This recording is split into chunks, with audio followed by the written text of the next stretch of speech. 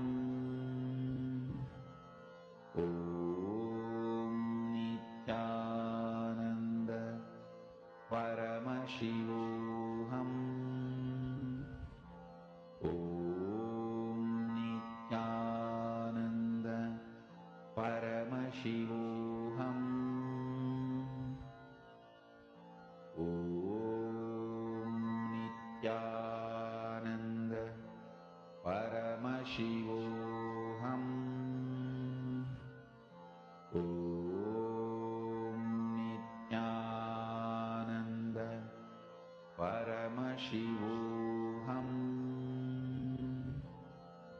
Om Nityananda Paramashivoham. Please relax. I request each of you to please share. Paramashivoham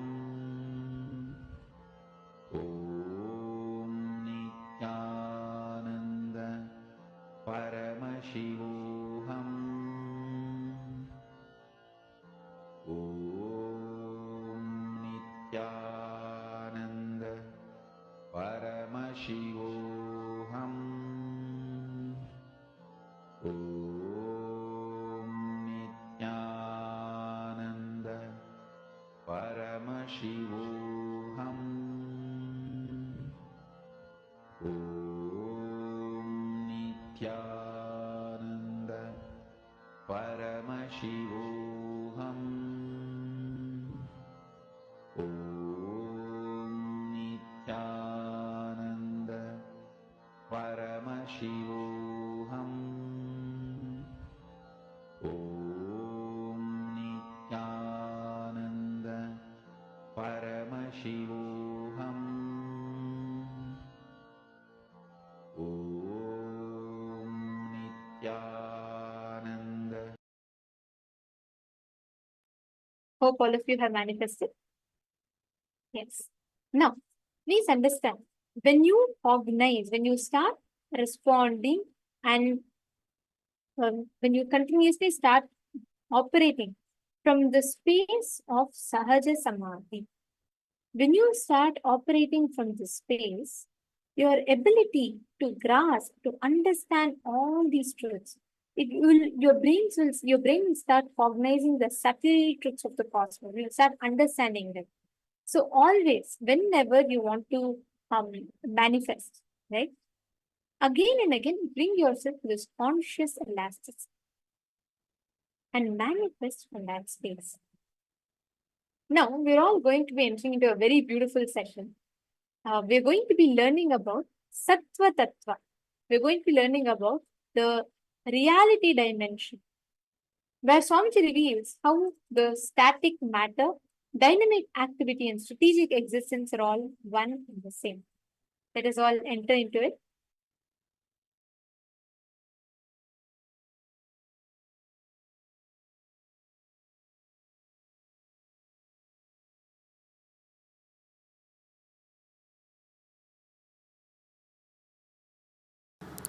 Static matter.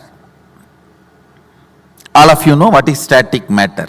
This pillar, the seat on which you are sitting,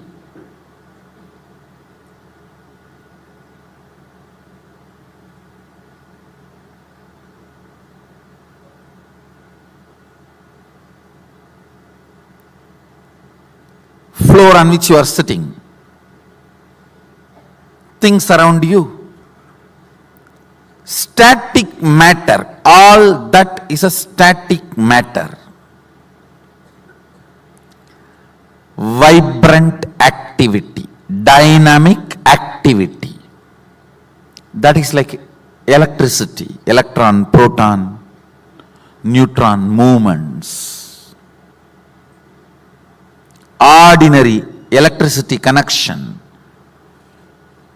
to this microphone, to atomic explosion, all these are dynamic activity. Listen. Static matter dynamic activity, strategic existence. There is a part of you which exists not as a static matter, not as just dynamic activity, but as a strategist who can think, who can visualize, who can inspire, who can take decisions, who has choices, who is alive. That component of you is strategic existence. Listen. Static matter, jata. In Sanskrit it is called jata.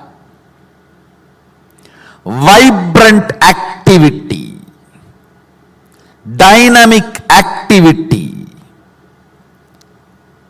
In Sanskrit we call it Shakti. Even dynamic activity is not independent intelligence. No. It has no independent intelligence. The electricity which comes in this microphone, if you mishandle it, it will shock you. It has no intelligence. Oh, Swamiji is my boss, I should not touch him. No. It has no independent intelligence. Dynamic activity, strategic existence. There is a part in you which makes decisions, strategies, which responds to all the whys. Why you sit on the floor, why you sit on the chair. There are so many whys you go on deciding for your existence. How many of you understand that? Which goes on strategizing in you. Static matter, dynamic activity, strategic existence. Existence of you which goes on strategizing. You go on strategize based on what you perceive as you.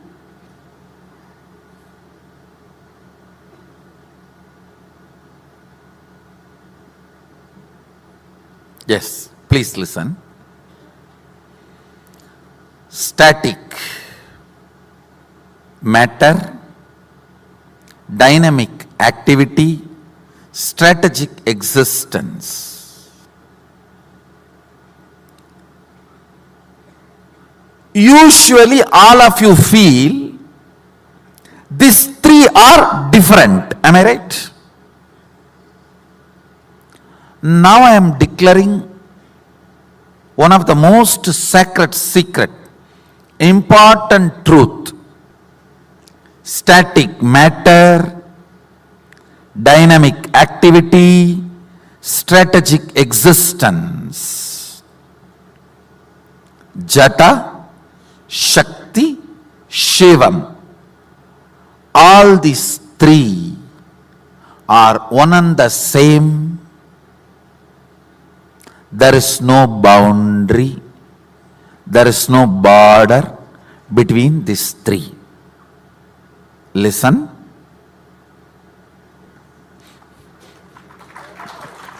Because now I am going to make you live it. Understand, all power manifestation is just to confirm the highest cognitions have become part of your life. Higher and higher cognitions become your driving force. You raise your plane of existence. Highest oneness. Highest oneness. When it becomes your cognition, your plane of existence is Kailasa. The strategic existence which is in you strongly believes in delusion, the dynamic activity and the static matter is not in your control, which is a lie. The belief you are carrying is a big lie told to you by human beings. Truth from source of your existence, which I am bringing you to now, your strategic existence is capable of experiencing the reality. The reality is your strategic existence, dynamic activity, and static matter has no border, has no boundary. It is in oneness. Now I am going to make you manifest 21 powers.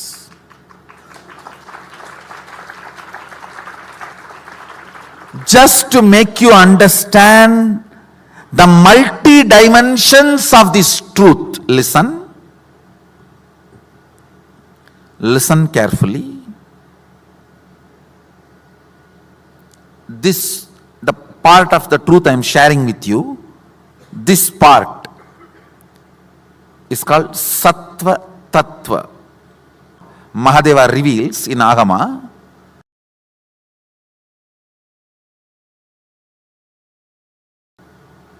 see, I use 4 or 5 words for Mahasadashiva.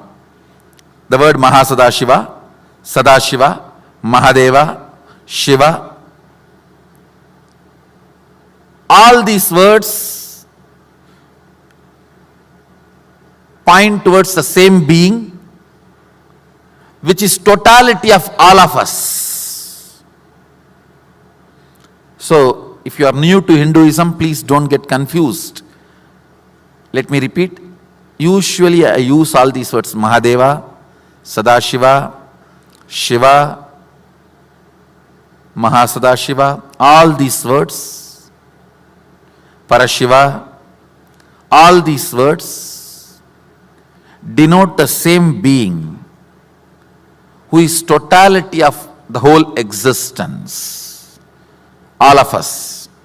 Nityanandeshwara, all these words denote the same being. Mahadeva explains in Agama this part which I am talking to you now as Sattva Tattva. Please listen. You need to know this important information. He says, teach this truth only to a person with whom you feel they are your own. This whole Sangha, this whole organization, these whole buildings, this whole thing, what for? For both of us to sit and for me to transmit this highest cognitions to you and you manifesting it, that's all.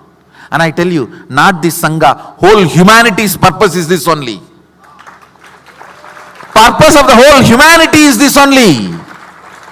Human beings having the next breakthrough. Understand, when these cognitions, higher cognitions, become your driving force, you are no more a human being. What drives you decides whether you are an animal, human, or divine. If these higher cognitions drive you, I tell you, it is not just about power manifesting, even your existence will be so sweet, you will be happy about your existence. Let me repeat once more. Static matter,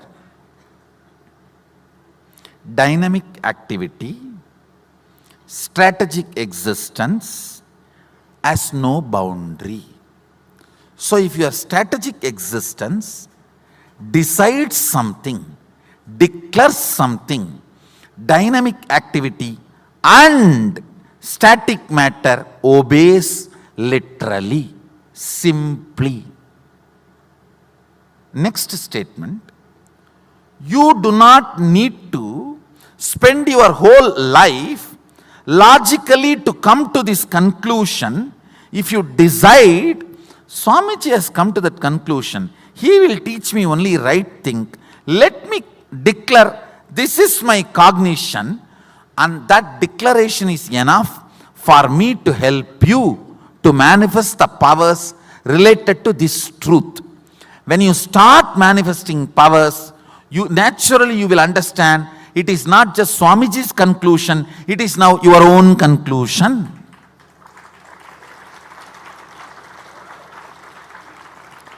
Till I sign the check and put the money in your account only, it is my money. Once I put it in your account, it is your money now. Same way, till it is my conclusion and not yours only, you need to depend on my cognition. Once you start manifesting powers and understanding, now it is your cognition. Now it is your conclusion. Now it is your way of existence. How many of you are understanding? That's all. This part of the Agama is called Sattva Tattva.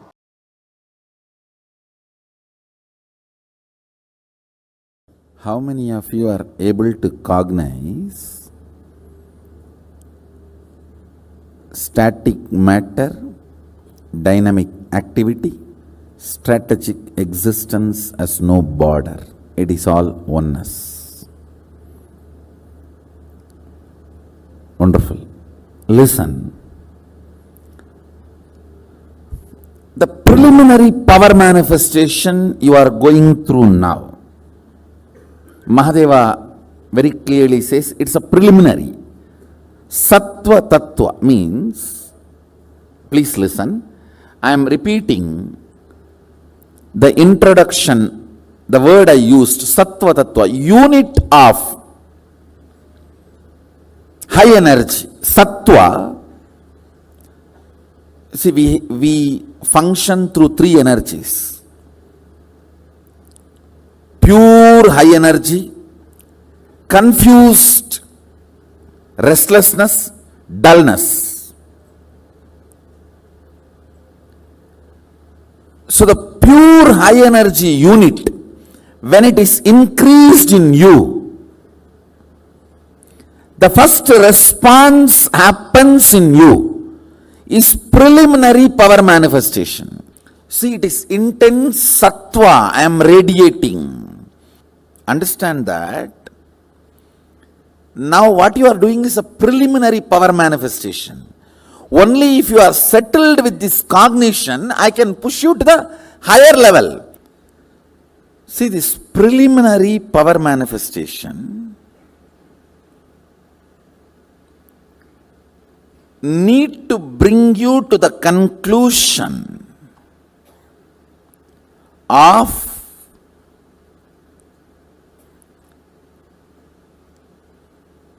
static matter, dynamic activity. See, static matter means a small stone in your kidney to the Everest mountain. Everything is static matter. Dynamic activity, water flowing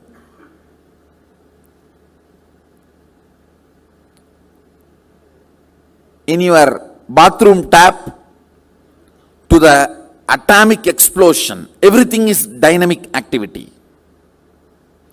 Strategic existence, your ability to generate a will is what I call strategic existence. Your existence which goes on strategizing. How many of you are understanding all these three? See, listen. This three is separate, is the ignorance. Even the modern day science is trying to catch up with this truth. Science is the most fanatic religion promoted on the planet Earth. Ignorant, fanatic religion promoted on the planet Earth is science, modern day science. Again and again and again, when you decide to cognize,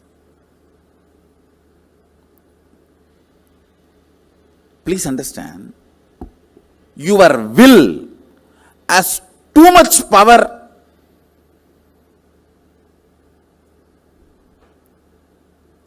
beyond your expectation.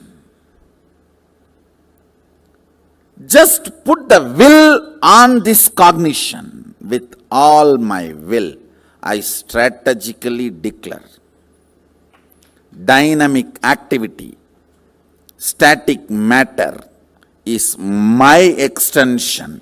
There is no boundary. I can do what I want with it. I am the ultimate over both. Understand? Now the truth I declared to you all, you can paraphrase multiple understandings which comes out of this cognition. That is the source of power manifestation. This is the logic of power manifestation. All of you understand? So the essence of this session, static matter, dynamic activity, strategic existence, is one and the same. My strategic existence has power over everything. It may be repetitive, but please put this again as a status. This is your status. This is your state. This is your real status. Understand, your faith, your belief, everything is shallow. Everything is shallow. I am not at all asking your faith or belief.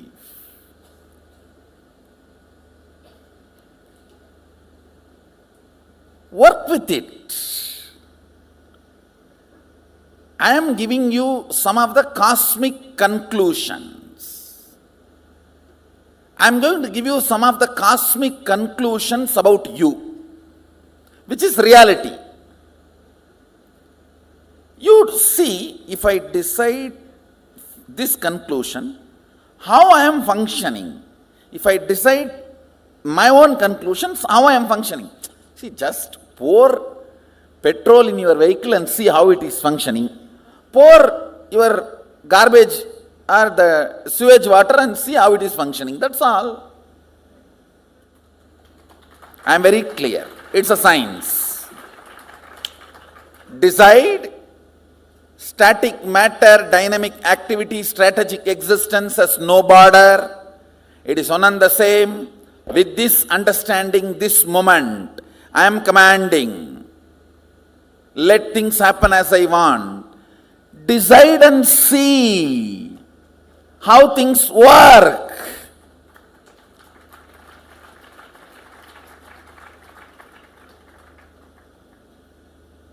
Power manifestation is nothing but I am giving you 21 types of way to taste the sugar. I have given you full pot full of honey. You can put your hand, right hand and lick, or left hand and lick, or pour on your mouth and drink. These are 21 methods to taste the honey. Honey is the sacred secret, that cognition, highest cognition. Power manifestation is just to taste that honey. To come to that conclusion.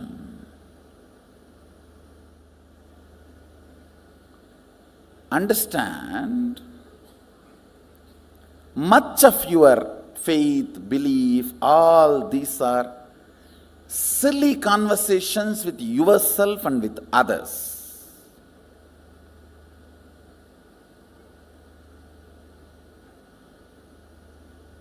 I neither believe your faith, I don't believe your belief. I am very clear. Come to conclusions. Understand, every moment you are driven by certain conclusions. You apply your own conclusions and see how the machine functions. You apply the conclusions I am giving and see how the machine functions. That's all. See, you are like this hardware. What kind of a software you download, that decides the quality of you. You can download, the software decides the quality of what it is going to perform. Same way, you can have your own software, I have no problem. You can try my software, that's all.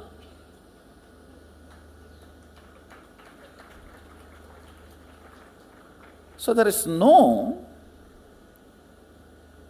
belief, faith involved. The whole process involves integrity. The whole process involves integrity, not faith or belief. Integrity to the conclusions.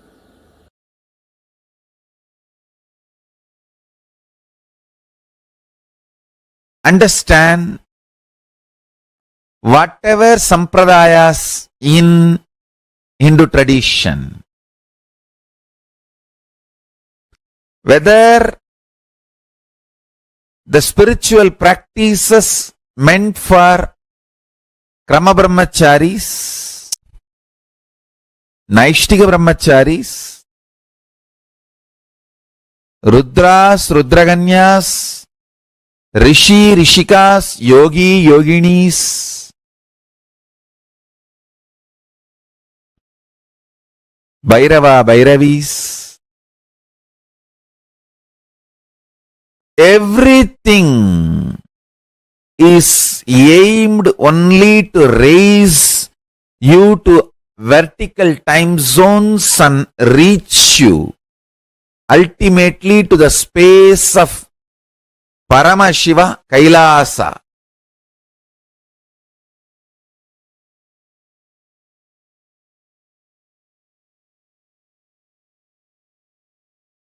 It may look as simple as applying sacred ash on your forehead,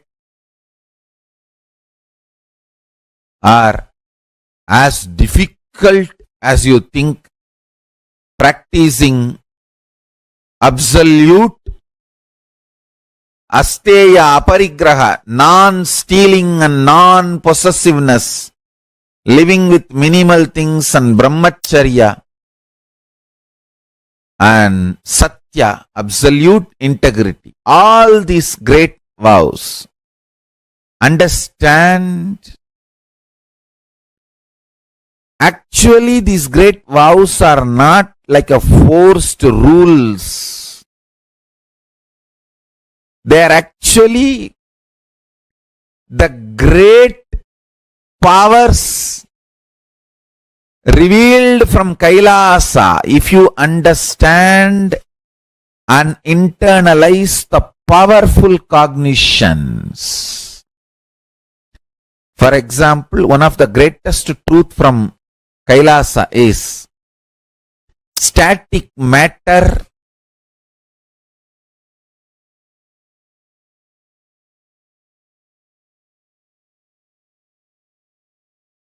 strategic existence, vibrant energy, all these three is one and the same. Carefully listen. Static matter, vibrant energy, strategic existence. All these three does not have a wall, boundary, watertight compartment, sealed, separate existence. It is one and the same. If you internalize this powerful cognition and start meditating on it, you will see, you will start manifesting powers, because all these three is separate because of your false cognition, false belief. Once you lift the false belief, it is like a bamboo floating in the Ganga. If you are looking short, small part of the Ganga, like if you take a close-up shot, it will look like Ganga is divided by the bamboo. If you go for a long shot, you will realize Ganga can never be divided by the bamboo. If you think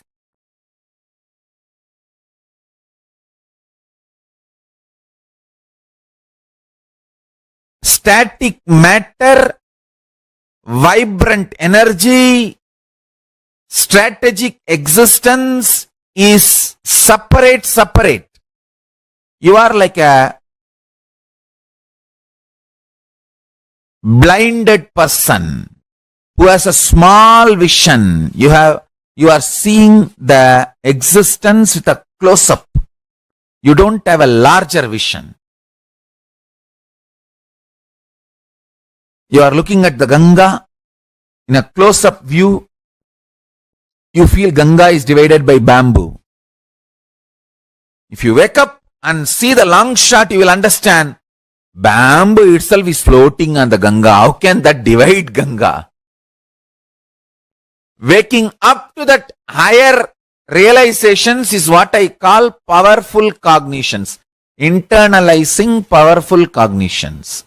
Static matter, vibrant energy, strategic existence is not separated, divided by any bamboo. If you feel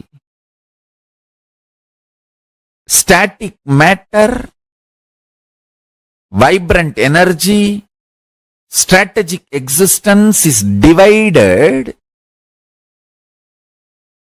you are deluded, you are seeing the bamboos floating, and you feel the bamboos are dividing the Ganga. No. Wake up and see from the larger vision. You will understand all the three are one and the same.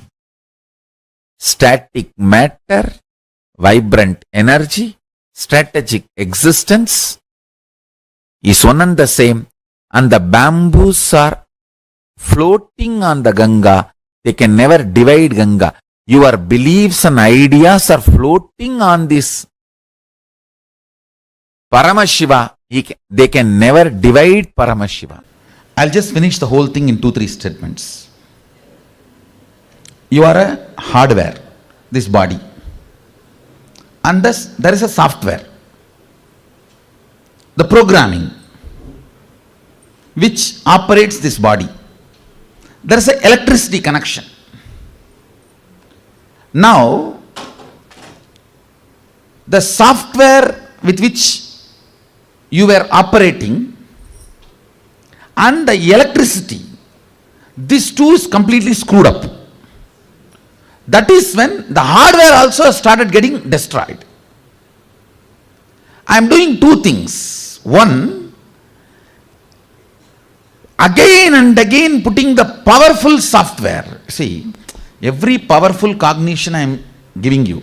When I say this static matter, dynamic activity, strategic existence is one and the same. And immediately, till you get into your old stupid screwed software, you will not have doubt. For a few minutes, because of my face value, I think this fellow must be telling only for my good. Some reason, it will be there as alive memory. those few minutes when you decide to use that as your software, my superconsciousness, my electricity connects with you. Not the regular electricity with which you are working, bioenergy. No, Sadashiva's bioenergy, who gave me the experience and authority to transmit this experience, his bioenergy just enters into you. Once you start seeing that moving, you will feel, oh God, I think this fellow is right. Once 21 times you move, then this software cannot be taken out of your software. How many of you are understanding what I am saying? Understand? That's all is the whole game.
Swamiji revealed to all of us about Sattva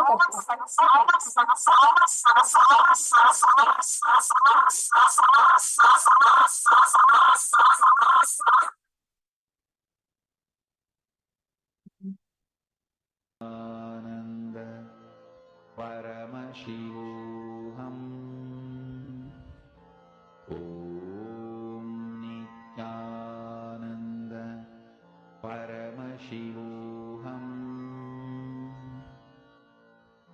ॐ नित्यानन्द परमशिवोऽहम् ॐ नित्यानन्द परमशिवोऽहम् ॐ Nityanand We apologize for the technical glitch. Now, Swamiji revealed to all of us about what is Sattva Tattva, right? Static matter, dynamic activity, and strategic existence. The static matter is the hardware. The dynamic activity is like the electricity. The strategic existence is the state or the space in which you exist. Sattva Tattva, as Swamiji beautifully revealed, is all about operating, handling your inner space, the software with which you operate, cognizing, understanding, and operating. Static matter, dynamic activity, strategic existence is all one and the same. Take a few minutes, and when you decide that you as a software, Sadashiva's bioenergy enters into you. Each of these cognitions that you carry within you, every action, whatever you carry within you, see, look in, identify and analyze. Which all ways, where all are you actually entertaining? Where all you're actually seeing this whole cognition effective impact in all those areas, in all those regions. See how each time the cognitions that you carry about the static matter, the dynamic activity, the strategic existence, each of this, how many times you are having the incompletions, the wrong cognitions that you carry influence and impact the situation in front of you. Sit actually and look in and start penning this down. Take a few minutes. Pen down all the false beliefs you carry about the static matter, dynamic activity, and strategic existence.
Please relax. Hope all of you have finished.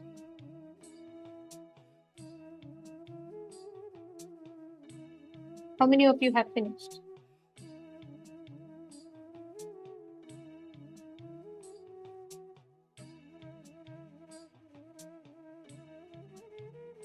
Great. Now, please understand this same powerful cognition. When you start operating from this, understanding the Sattva Tattva, the static matter, dynamic activity, and strategic existence, all are one and the same. When you start understanding this, when you start operating from this, you will start having amazing breakthroughs. And first thing you'll understand, the software on which you operate, the software on which the hardware functions, that whole thing is currently disjointed, like it's confused, it's not clear. When you just focus again and again on aligning the software and hardware, you will start having extraordinary breakthroughs because you'll understand the fundamental way how all of these functions together. Now we're all going to be entering into a Nitya Kriya that Swamiji has designed. The Nitya Kriya for the care of headaches and stress. And this is going to be a very, very powerful Kriya. Swamiji is himself going to be guiding all of us. I request all the participants to please follow along and do the Kriya as Swamiji is guiding. Let us all enter into the Nitya Kriya now.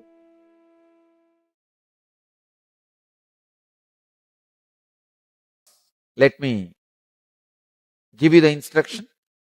First step, Bhujangasana.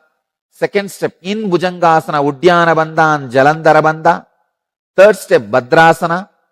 Fourth step, in Bhadrasana, Shitali. Fifth step, in Bhadrasana, Sitkari. I'll explain now. Understand? First, Bhujangasana. Let me read the sutra. Angushtanabhiparyantam ado bhumau vinyaset karadalabhyam daram drutva urdvas sheshaha panivahi. The translation. Dehagnir vartade nityam sarvaroga vinashanam jagarti bhujage devi bhujangasana sadhanat. Let the body from the navel downwards to the toes touch the ground. Raise the head, the upper portion of the body like a serpent. This is called the serpent posture. This always increases the bodily heat, destroys all the diseases, and by the practice of this posture, Kundalini awakens. Lie flat on the stomach. I know you guys are waiting for me to demonstrate. Let me demonstrate. Lie flat on the stomach and keep the hand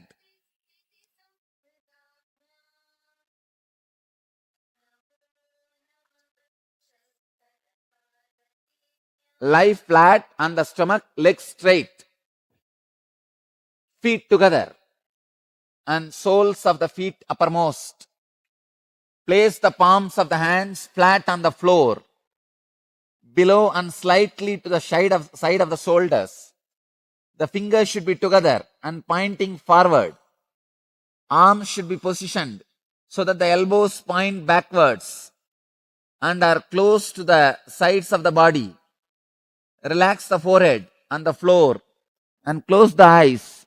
Now relax the whole body, especially the lower back. Slowly raise the head and neck and shoulders, straightening the elbows. Raise the trunk as high as possible. Now, use the back muscles more than the arm muscle. Means put pressure on the back muscle more than the arm muscle. Be aware of using the back muscle first while starting to raise the trunk.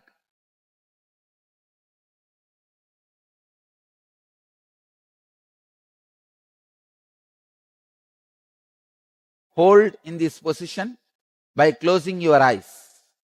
At least 60 seconds. Close your eyes and hold yourself in that position. Because the Kundalini energy will start flowing in your body smoothly now. Now relax. Again, lift yourself in the same position. Bhujangasana. Now in the Bhujangasana, the next step is Uddiyana Bandha and Jalandhara Bandha. In Bhujangasana, contract the bowels equably above and below the navel towards the back. Just contract the bowels like. Hold as long as you can in Uddiyana in the same posture.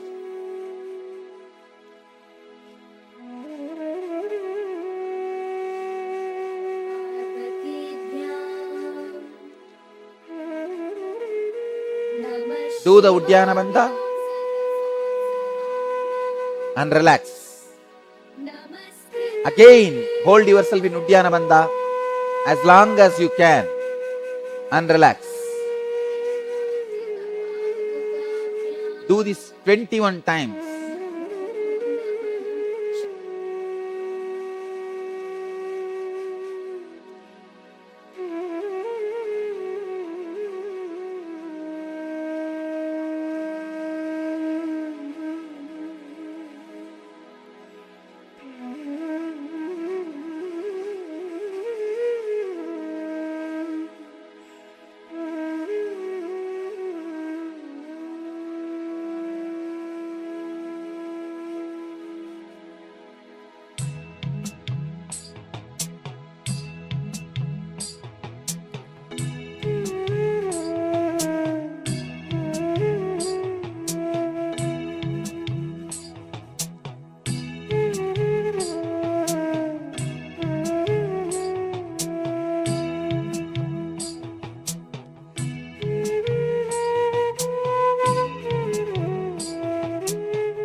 Hold yourself in the asana properly and do the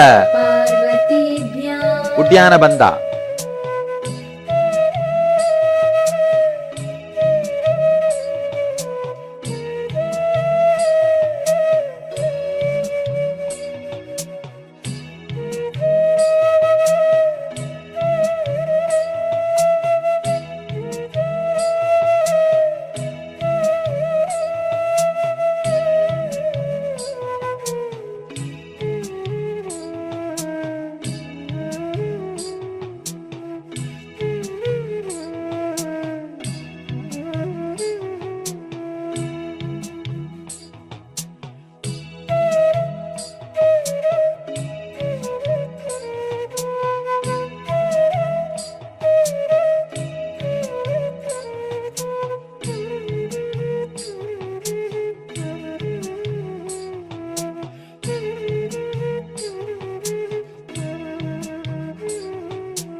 can't hold anymore, then relax. But again, hold in Uddiyana Bandha. In Bhujangasana, Uddiyana Bandha.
Jalandhara Bandha.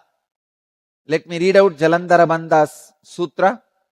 Kanta sankochanam kritva chibukam kritaye nyaset jalantare krite bande shodasa adara bandhanam. Contracting the throat, place the chin on the chest, like see.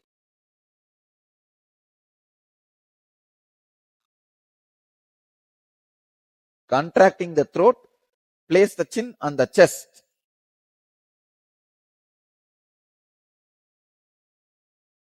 In Bhujangasanam itself, first raise yourself in Bhujangasanam and now put your chin on the chest. In Bhujangasanam, hold yourself in the Bhujangasanam and put your chin on the chest. Hold the breath, hold everything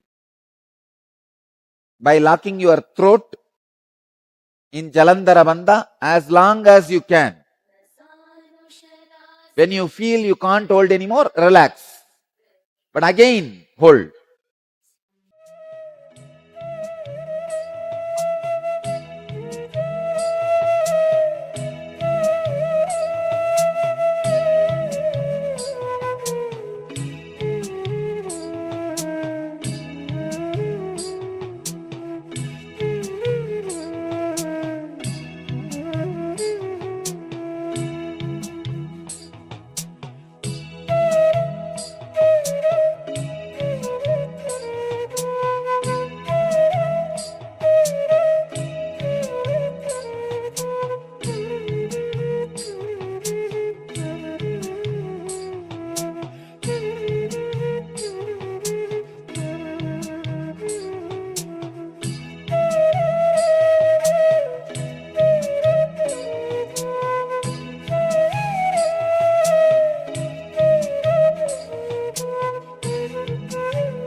Do this Jalandhara Bandha 21 times.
Next, please sit up.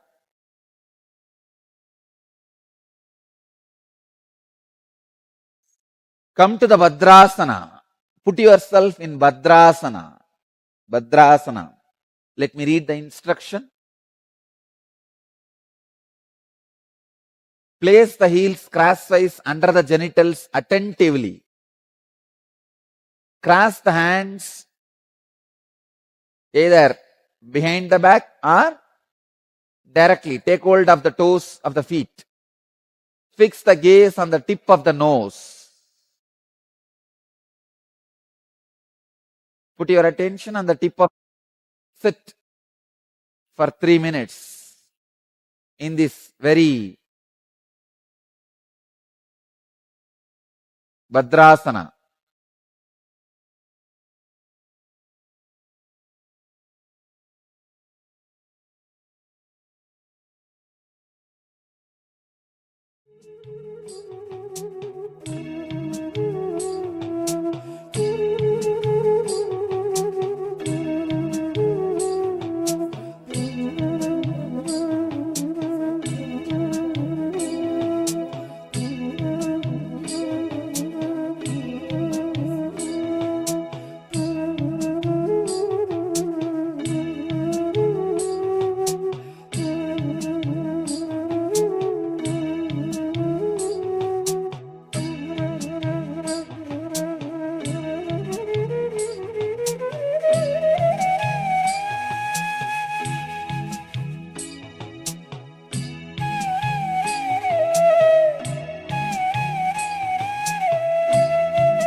Shitali pranayama. Draw in the air through the mouth with the lips contracted and the tongue thrown out. You see, just do this. Turn the tongue and throw it out. Draw the air through and fill the stomach slowly and swallow it. Swallow the whole air and retain. After that, very slowly exhale through the nostrils. Let me show you. Understand?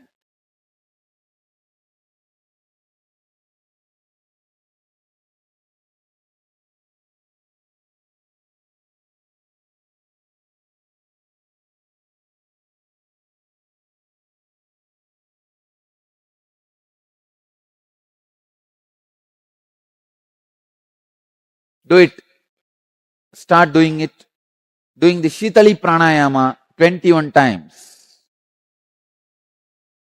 Draw the air through the mouth with lips contracted and tongue thrown out. Fill the stomach slowly. Very slowly.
Do this 21 times. Inhale. Fill the stomach. Retain. Swallow. and exhale very, very slowly through the nostrils. Shitkari pranayama. Let me give you the step-by-step instruction.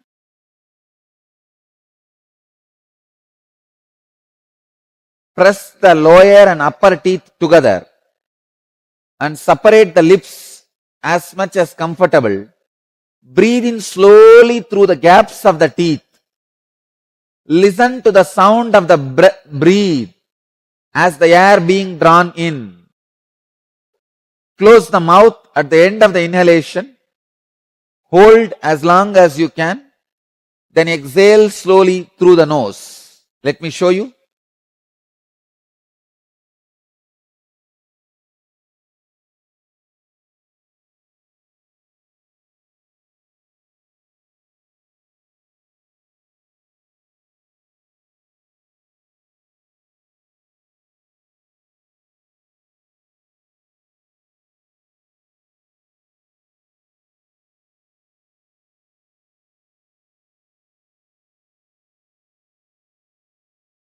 Do this 21 times.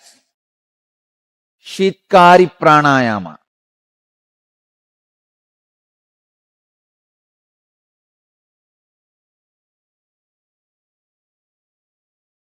Shitkam kuriyat tatavaktre granenaiva vijrumbigam evam abhyasa yogena kamadevo dvitiyakaha.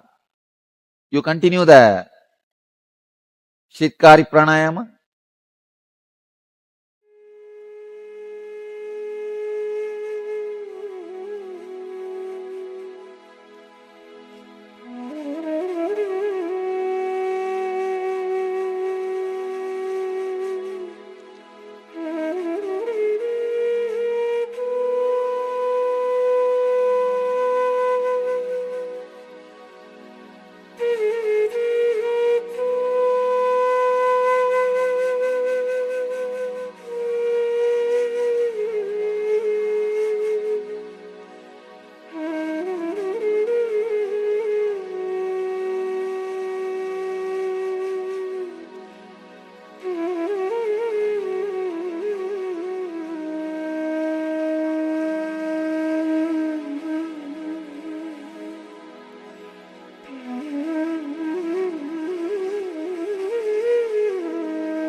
I bless you all who are sitting with us all over the world. Please understand, this Kriya is the most powerful Kriya for all heart diseases. It can not only care, it can really help to cure.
Today's subject is rewiring your brain.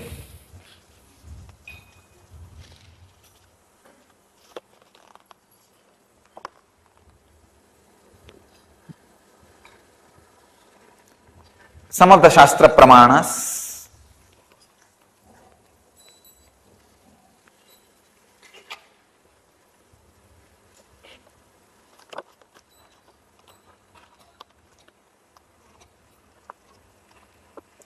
some truths from the field of neurophysiology.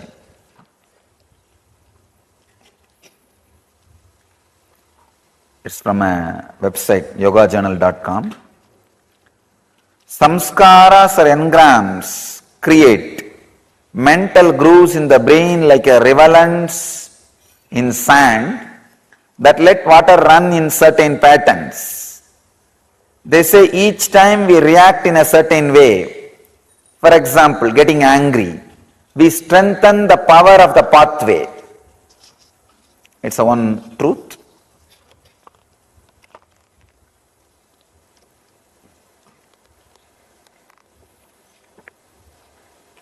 It's a very important truth. The more and more you react in the same way, the more and more you strengthen that engram. if you are habituated to fall sick due to any stress or fear, you encourage, you strengthen that engram of falling sick due to stress and fear. I tell you, if you are really feeling stressed or fear or anxiety, do something very active. Either cathartic meditation or kind of an intense weightlifting, activating body.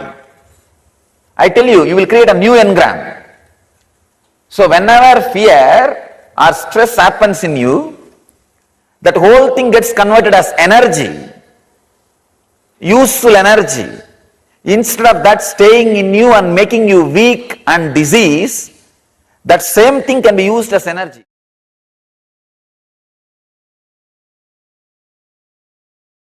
Understand, your brain is most powerful, amazing, wonderful, and unutilized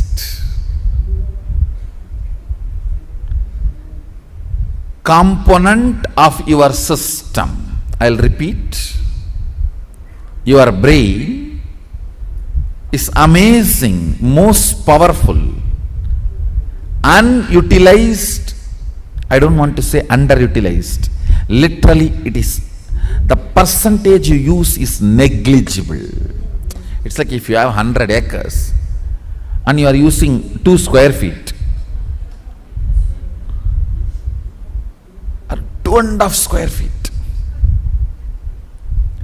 We can't say underutilized, we only say, we have to say literally unutilized.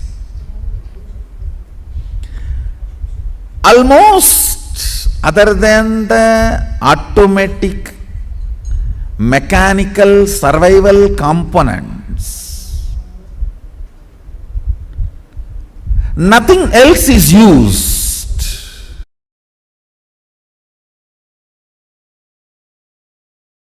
Please understand, just by birth, your whole brain does not get active. The part of the brain which controls your breathing, your blood circulation, these all start functioning just by birth. That is why they are called mechanical parts of the brain. Your breathing, your blood circulation, your speaking, all these mechanical activities. The mechanical parts of the brain is only awakened, only that part is active just by your birth. But your brain is hardwired for 400 unique powers. Mahadeva describes very clearly. That is what I call non-mechanical parts of your brain. That gets awakened when you entertain, understand, internalize, realize unique thought currents, special thought currents. When you understand a special thought currents, those non-mechanical parts of the brain gets awakened. With that,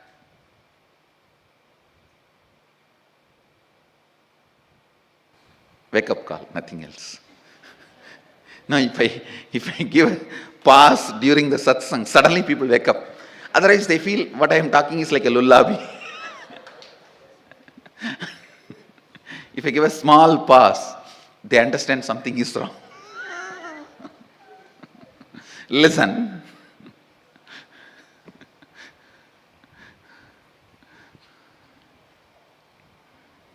Listen to this thought current.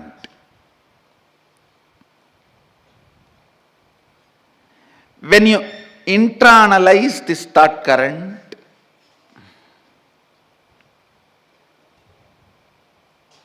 the non-mechanical parts of the brain will be awakened. With that, I can awaken the energy circuits.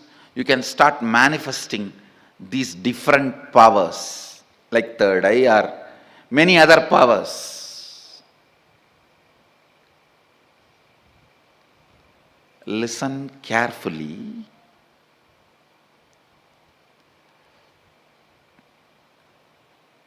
Once you start putting your efforts, even if there are some air holes in those circuits, I can spiritually electrocute the whole circuit.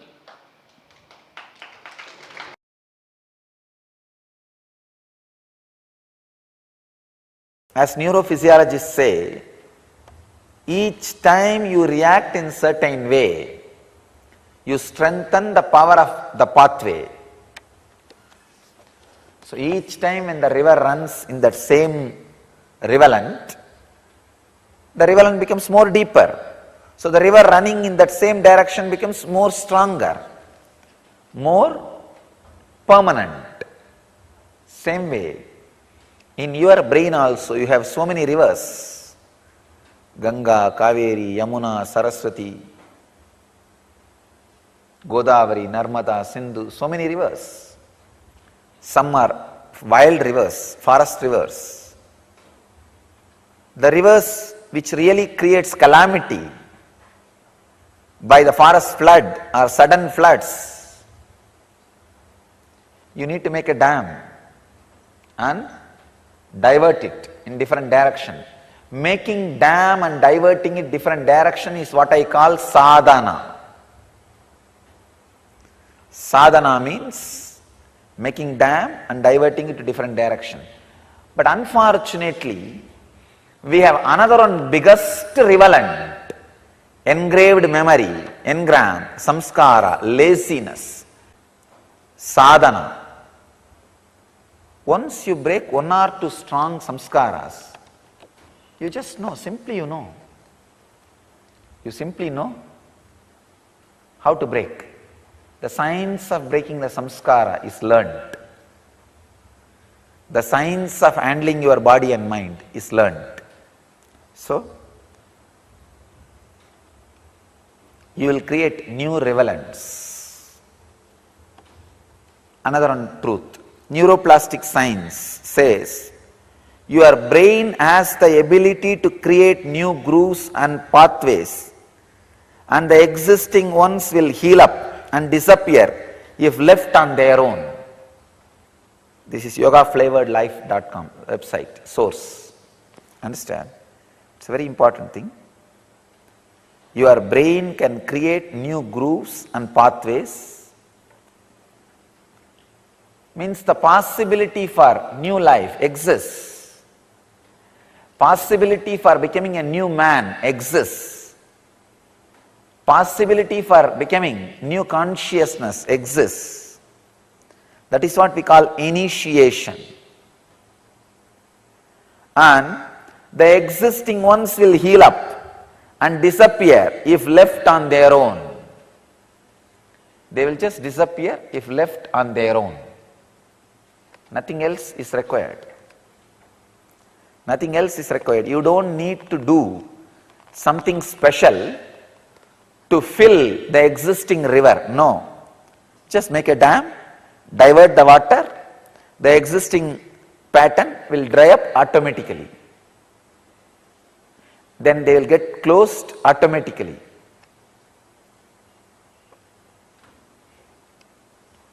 Scientist Debbie Whitmore says, the science of neuroplasticity focuses on how the brain can rewire itself to forge new connections and break cycles of negative thinking and acting.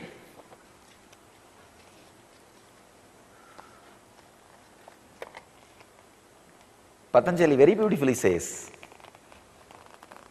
if you are suffering with particular engram, just create the anti-engram, anti-emotion. For example, if you are suffering with violence, create compassion. If you are suffering with anger, create peace. and feel that it is spreading all over your body. Release that into the cosmos through your every pore. You will see. You will just create new mental setup, new brain pattern as you want. Exactly what Patanjali is saying. Of course, he said it 5,000 years before, at least 5,000 years before. Now the neuroplasticists, scientists are proving it. Debbie Whitmore is proving it.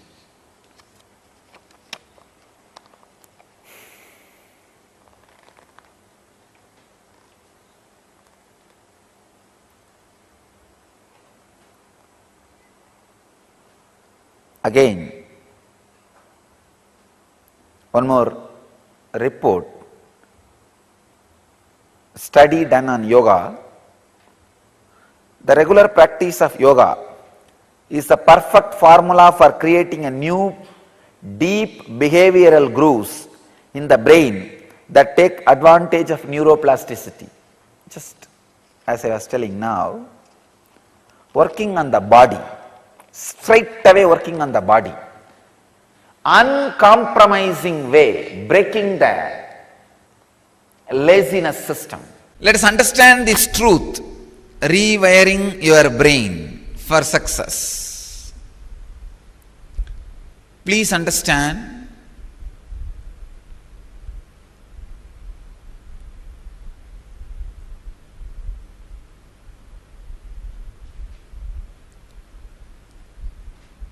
success is life.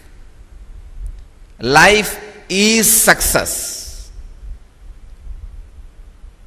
If you are missing success in your life, you worked for failure. So failure is your success. Understand? Life is success. If you are having failure at the end of your day, you worked for failure. Because you worked for failure, you are having failure. So failure is your success. Now, rewire your brain for what you think as success, what society thinks as your success, what cosmos wants as your success. Understand? I am defining success in 3 levels. What you think as success, what society wants or thinks as your success, what cosmos thinks as your success. Rewire your brain for all these 3 successes. The definition of success as per the individual is spontaneous fulfillment of any need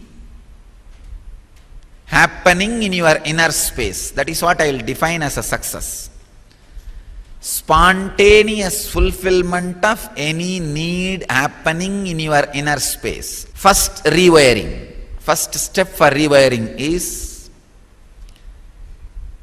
your need should be based on the seed you carry. Most of you are aware at least 90% of the seed you carry and the need you can afford. Aligning yourself to what cosmos calls as success is sadhana. Aligning yourself what society calls as success is work. Aligning yourself to what you call as success is life. Life should express towards work and sadhana. Now give you the exact wiring method. You want it and you don't want it. You want some things which spouse brings to your life, and you can't bend for some things your spouse demands. You want something which your mind brings, but you can't bend for some things which your mind demands. You want something which social success brings, but you can't bend for that some things which social success demands. Break this love-hate relationship. Either have complete hatred. I am not saying no. Complete hatred also will bring you a different kind of success. Complete love or complete hatred. Move to any one clear understanding.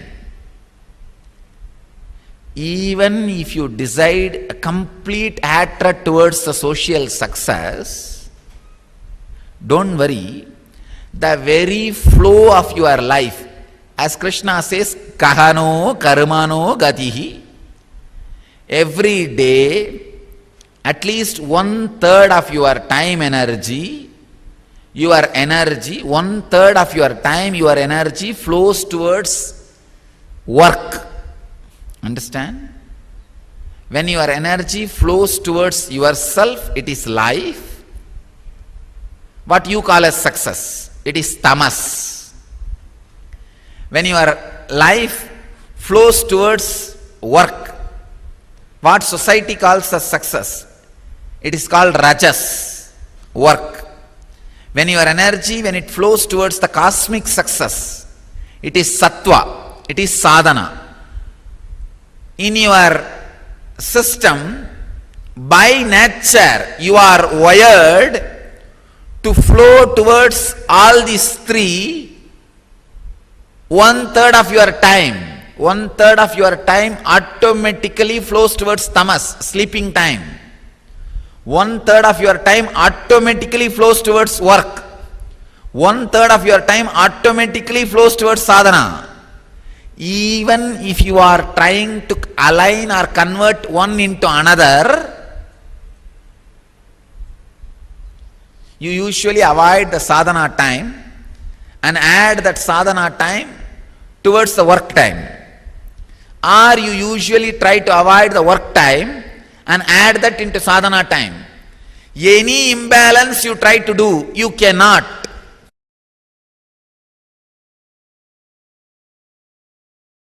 The subtle brain grooves get developed based on your thinking pattern. That needs to be completed.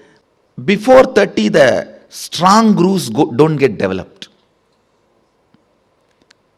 That is almost like a rangoli only. You can wipe it by ordinarily.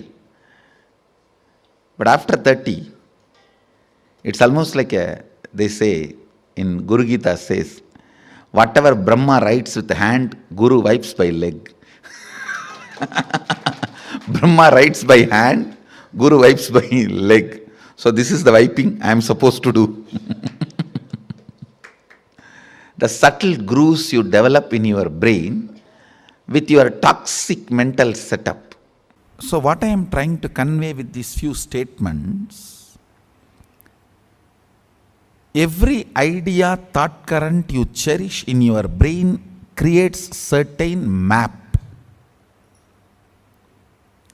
If that map can be taken out and inserted on somebody, it is called circuit. If you cannot take it out, it just dies within you, it is map. If it can be taken out and inserted on somebody's head, it is circuit. For example, you cherish a thought current. Let the whole world be blissful. Let Sada Shivatva happen.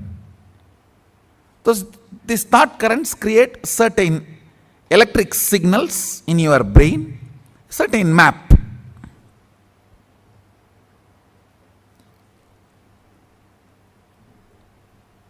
If you are able to hold that stably till the other brain vibrates to the same frequency. It is called circuit. All your actions which comes from your very cognition, not from your pattern. How to differentiate? I'll show you. If your actions are celebrated by you when you are up or down, it is the actions from your cognition. If some of your actions are not celebrated by you while you are up and down both, then it is your reaction. Understand?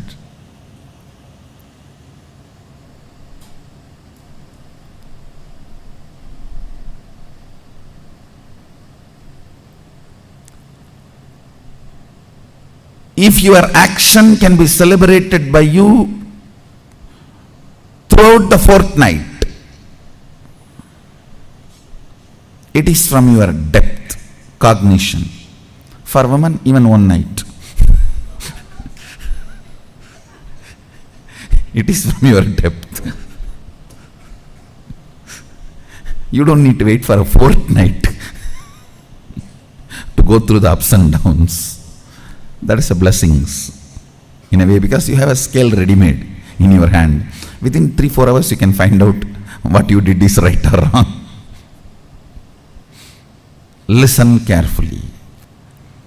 Throughout your ups and downs, if your actions are recognized by you, it is the action from depth. It is not reaction. This is the scale. If your actions are not celebrated by you, it can be even so-called spiritual practice, but it is only reaction. Listen carefully. I am not saying all reactions are wrong, but I am saying all actions are right. Understand? All actions are right, but I am not saying all reactions are wrong. Running away from snake is a reaction but not wrong. Running away from fire is a reaction but not wrong.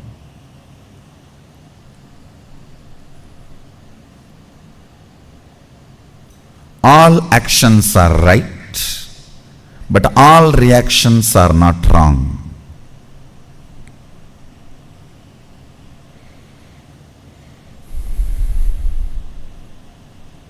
I am literally rewiring your brain.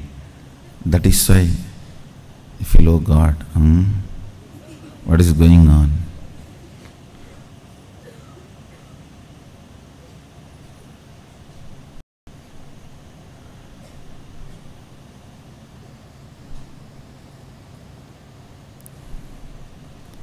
Today every statement I uttered, if you contemplate, you develop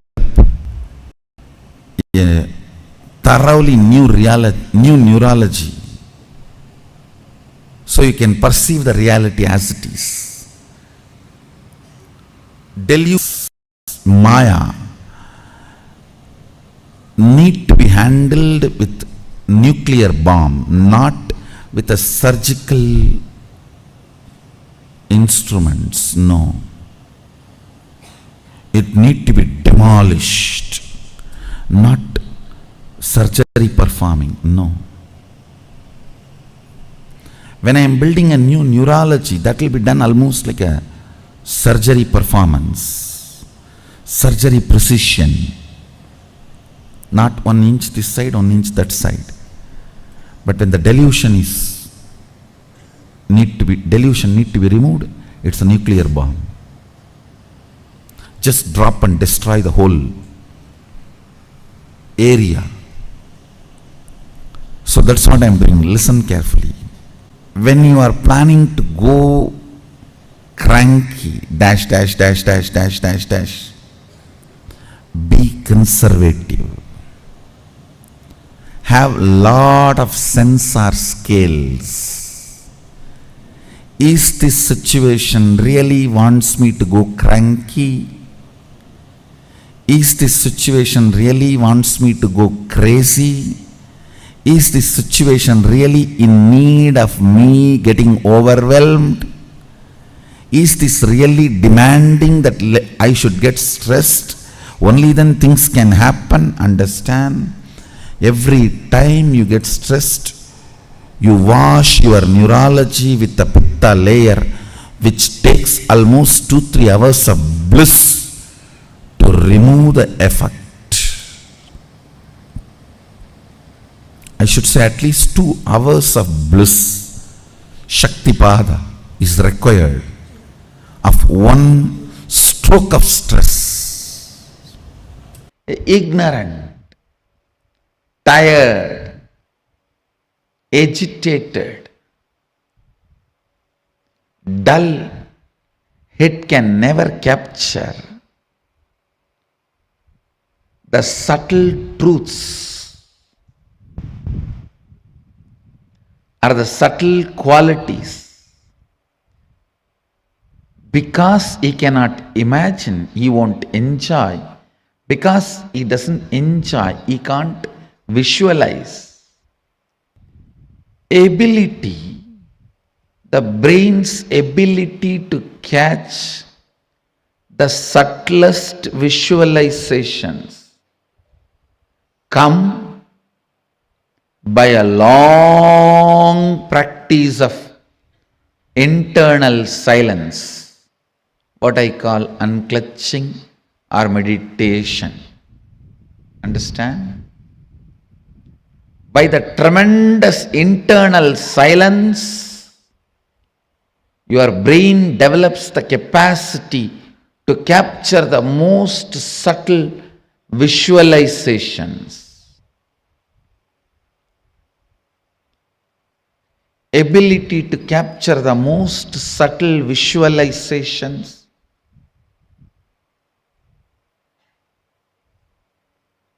is the awakened intelligence.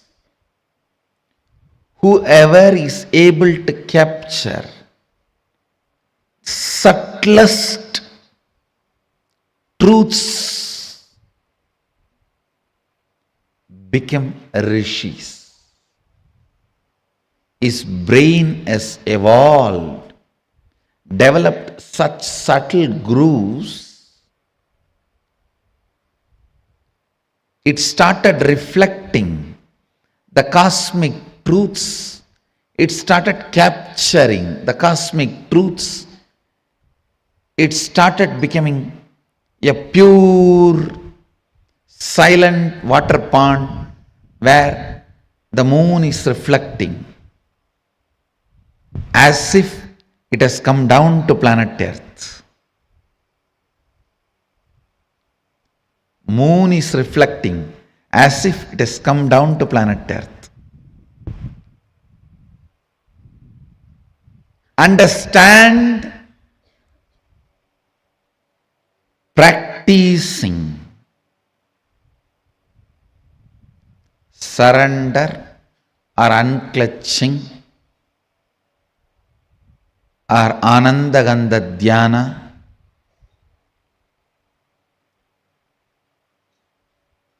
completion.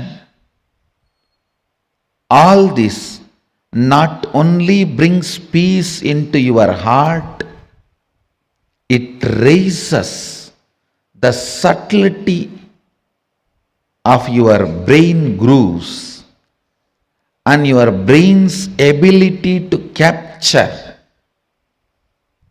the higher truths. Your brain's ability to capture the higher truths. Brain's ability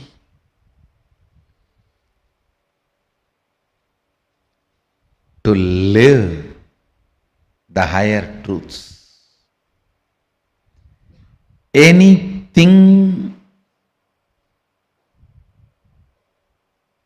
your brain is able to capture. It stores as record. The most subtle one your brain captured makes itself as your cognition and life's goal. Understand?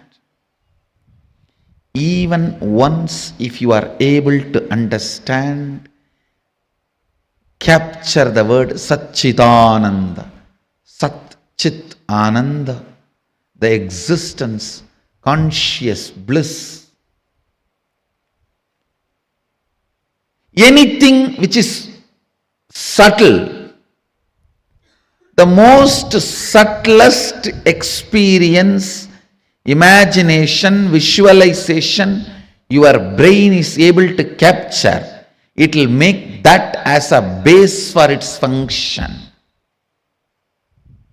I don't need to do anything other than describe how the materialization happens to my balasans, the way they are able to capture. The moment their subtle grooves in the brain captures this, that power will start manifesting in them. Why I am saying balasans? Because they are more ready to listen. Their inner space has more peace.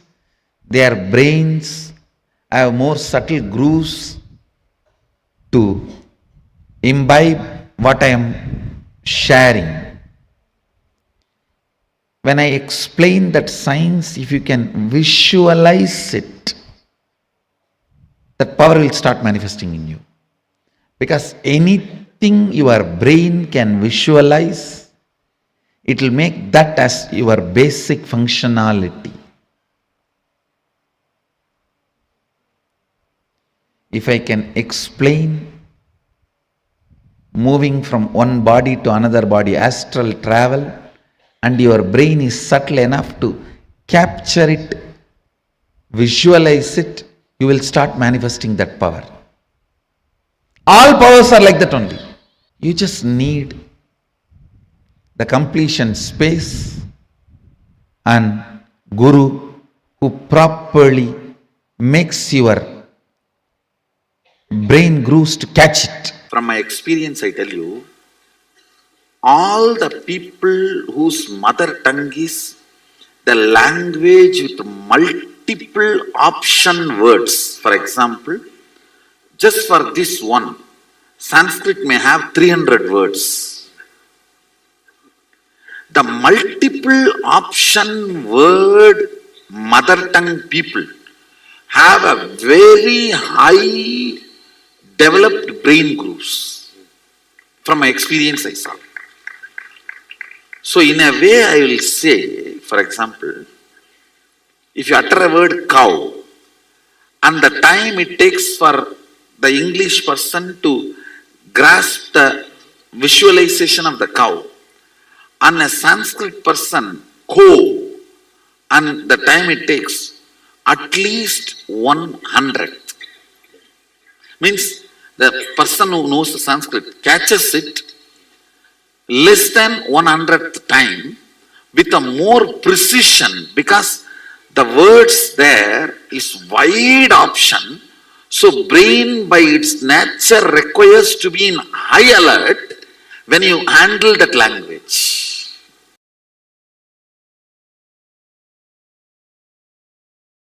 Today we are entering into 18th verse. Recite along with me. Agnenaya Subhataraye. Actually, the original word is Subhata Raye. Padabeda is Subhataraye.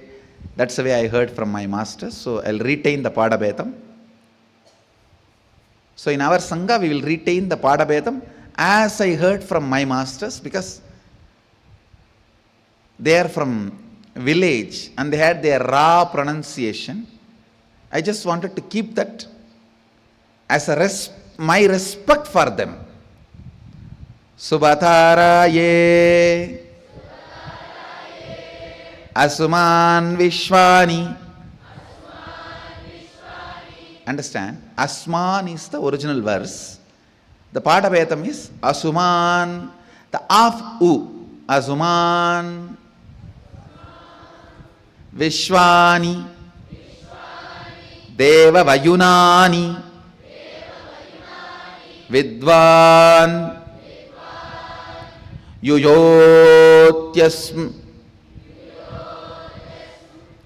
Majju Huranamena Bhuyishtam De Namavuktim Videma Agne Naya Subhata Raye Asman. So Padabetam, listen. Asuman. It should not become full su. Asuman Vishwani Deva Vayunani Vidvan Yuyot Yasmajjuhu Ranamena Bhuyishtam Te Nama Uktim Videma Agninaya Subhataraye Asman Vishwani Deva Vayunani Vidvan Yuyot Yasmajjuhu Huranamena Bhuyishtam De Namavuktim Videma Agninaya Subhataraye Asman Vishwani Deva Vayunani Vidvan Yuyot Yasmajjuhuranamena Bhuyishtam De Namavuktim Videma. I'll read out the exact translation. O Agni, the fire god, knower of all our actions and all that is worth knowing, you must take us along the righteous and auspicious path of completion. Please listen. You need to understand this. First line, O Agni, the fire god, knower of all our actions and all that is worth knowing, means even the modern science proves when your brain knows something, that area gets lit up. The knowing action happens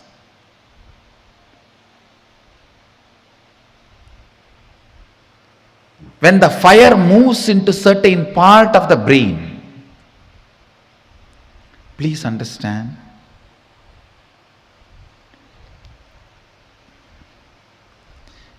Everything may be there outside you. You will not know if the fire does not move in your brain. If the fire moves in your brain, only then you will know what is happening. So, fire is responsible for knowledge, knowing to happen in you. Listen carefully. Fire is responsible for the knowledge to happen in you. I tell you, fire gets fully awakened by integrity. Nothing. Just follow intensely integrity. In 12 months, you will have a kind of a fire in you through which you can know anything you want to know. Anything which comes in front of you and you want to know it, you will know it. That fire is called Di. In Sanskrit, we use the word, a single letter, Di. All the ancient languages, fire is addressed as Ti. In Sanskrit, in Tamil, in many of the ancient languages. Listen. Di comes as a gift to you because of your integrity. Just 12 months decide. I will live in the space of integrity. No question of missing. It's just awareness. Awareness practice, nothing else. The Di will be awakened in your brain. That Di will give you the intelligence to know everything you want.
Beautifully Swamiji revealed to all of us about how you function, the state of your existence. When you start understanding your decisions, when you start making conscious decisions, when you become aware of every thought current in you, you have the ability to rewire your brain. Your brain, like Swamiji beautifully explained, every thought current that you cherish, right? Let's say you believe that, maybe you believe being being lazy, you believe is a luxury lifestyle, or you believe activism is the best lifestyle. Every thought current that you cherish, everything that you think about, it forms like a groove in your brain. Now, each time you strengthen an act, each time you strengthen, you do again and again. Like for example, let's say first day morning, you get up and drink a cup of coffee. You form a new synapse in your brain. Now, every single time, next day you drink coffee, next day you drink coffee, next day you drink coffee, each day, every passing day that you drink a cup of coffee, as soon as you wake up, that synapse, that becomes stronger and stronger, closer together. And that forms a pattern. You have the ability to completely rewire your brain as you want. Exactly what you want, how you want it, it is possible for you to rewire your brain. This exact process is what we are going to be learning today. How do you rewire your brain? What is the exact way to rewire your brain? We're going to be learning about this precisely today. See, first thing you need to understand for this is your brain is designed to access multiple dimensions. Your brain can access various different dimensions of the cosmos. And your brain has the ability to access higher units, dimensions, vertical time zones, and parallel universes. So when you start actually operating, when you start actually becoming aware how you operate, how you behave, how you respond, you start having the ability. Your previously made decisions in your brain, all the previously made thought processes in your brain, they start getting rewired. Are all of you catching it? Can I request all the participants to confirm in the chat if you're all understanding?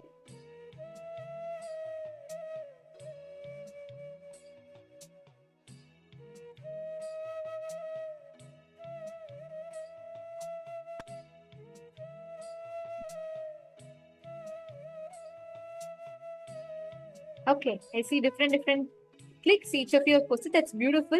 Ma Yogananda Guru Prasadini, Ma Kalahantrikananda, Ma Jnanapradaini, Ma Ayana. I request all of you to actively post your clicks. Keep posting the powerful cognitions. They have the power to give you that strong experience. Okay. Now that we understood about it, let us first understand what it means why do you need to rewire your brain? Because your brain can access the various different dimensions of the cosmos, which is what we're all going to be understanding and learning about now. This is the last session in preparation for the darshan, so I request all of you to please provide your listening.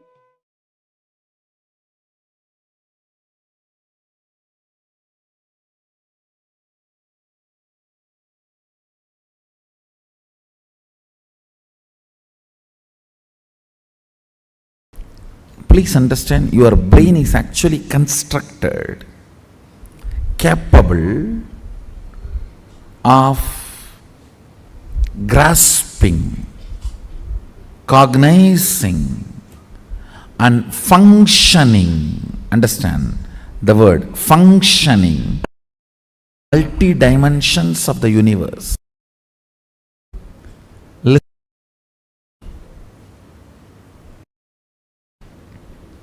The form I am using is not same. The language I am using is not same. The cognitions I am manifesting is not same. For example, the eyes with which I am seeing all of you, the same eyes are not used in Kailasa, or in Satyaloka, or in Tapoloka. But one thing is same, that is this breathing. Understand? Understand? The air I inhale goes to Kailasa and comes back, comes out. Listen carefully. The eyes with which I am seeing you is not the same eyes I am using in Kailasa. The form I am using is not the same in Kailasa. The words I am using is not the same in Kailasa. The cognitions I am using are not the same in Kailasa or Tapoloka or Satyaloka or in all these 11 planes.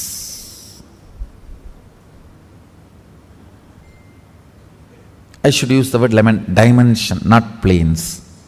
11 dimensions, because 14 planes. In this plane, in this dimension, you have access to 3 planes. In Kailash dimension, you have access to 2 planes. I think it is too confusing, so just listen to this word, 11 dimensions. Let's stop with it. So the body I am using in this dimension is not the same body I am using in that dimension.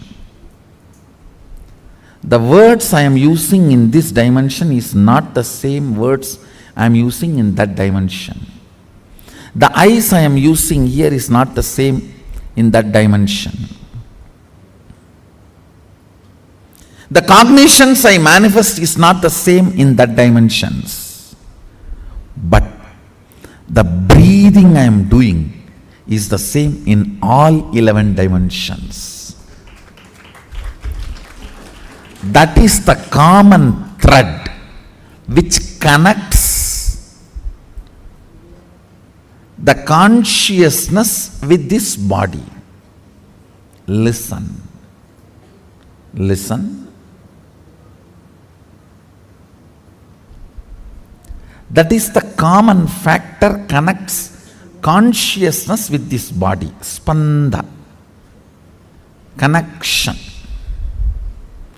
Common connection of consciousness with the bodies. See, I have 11 various bodies in 11 various dimensions. Actually, little more than 11, the bodies I am using. All those bodies are connected through this breathing. That is why being in the breathing space only makes you manifest powers. Listen, I'll repeat.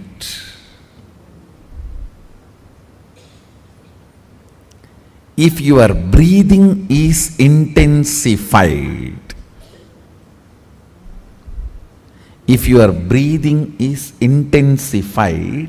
by attentively listening to a truth, it will crack a component in your brain which will give you access to Satyaloka.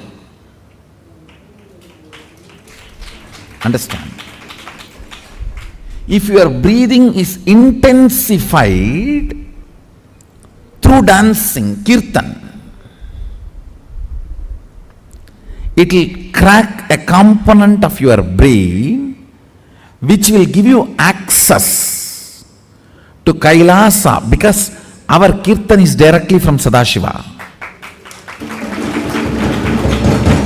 Understand? This Tirukkailaya Vadyam, there are 27 items. Unfortunately, only 20 items are available now. The 7, we don't even know how to make them. And in the 20 also, our laziness, we have not procured all the 20. These Vadyams and this 108 Karana are directly from Sadashiva. Listen carefully. Totally there are 1008 asanas Sadashiva has described in Agama. We are able to lay our hands only on 600 to 700, not all the 1000, because we Hindus, as usual, losing scriptures is our lifestyle. Not maintaining, not teaching, not protecting, not preserving. So we lost, I should say, at least 400. 300 to 400 we lost. So around 600 to 700 we were able to lay our hands. Totally 1008 asanas Sadashiva has described. Time-lapse version of 1008 asanas is 108 Karana. Listen. Time-lapse version means how you fix a camera and capture 24 hours and condense it into 2 hours or 2 minutes. The time-lapse version of 1008 asanas is 108 Karanas.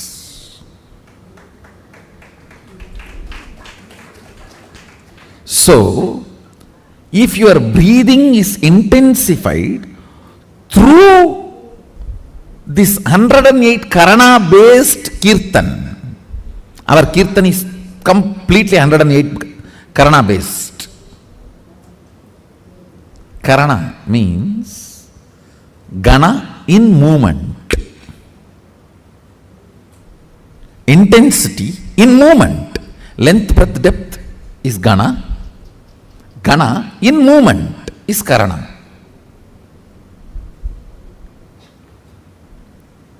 Our Kirtan is completely based on this 108 Karanas.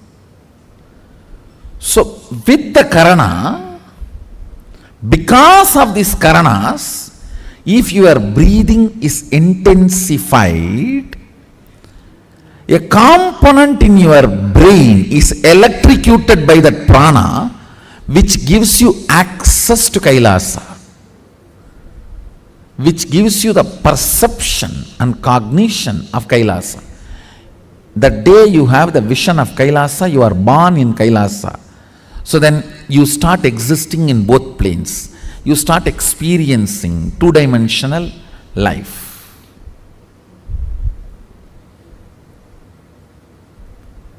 The more dimension life you manifest, more fulfilling you are, more complete you are, more Sadashivatva manifests through you.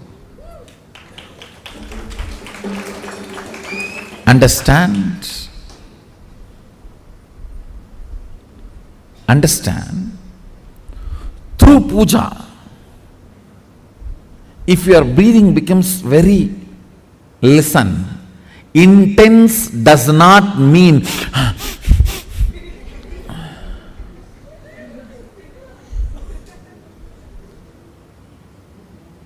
through dance, getting intense will have a different physical expression. That will naturally be like a big hyperventilation kind of a action. But through puja, when your breathing becomes intense, it will not be hyperventilation type, it will be deeper ventilation type. Like Sahasradalapangaje Shagalasidharashmi Prabham Varabhayagarambujaam Vimalagandha Pushpambaram Prasannavadanekshanam Sagala Devata Rupinam Smarechirasiyam Sagam Tatapimana Purvam Gurum. It's actually Dhyana Sloka for Guru. I can see very clearly Arunagiri Yogeshwara.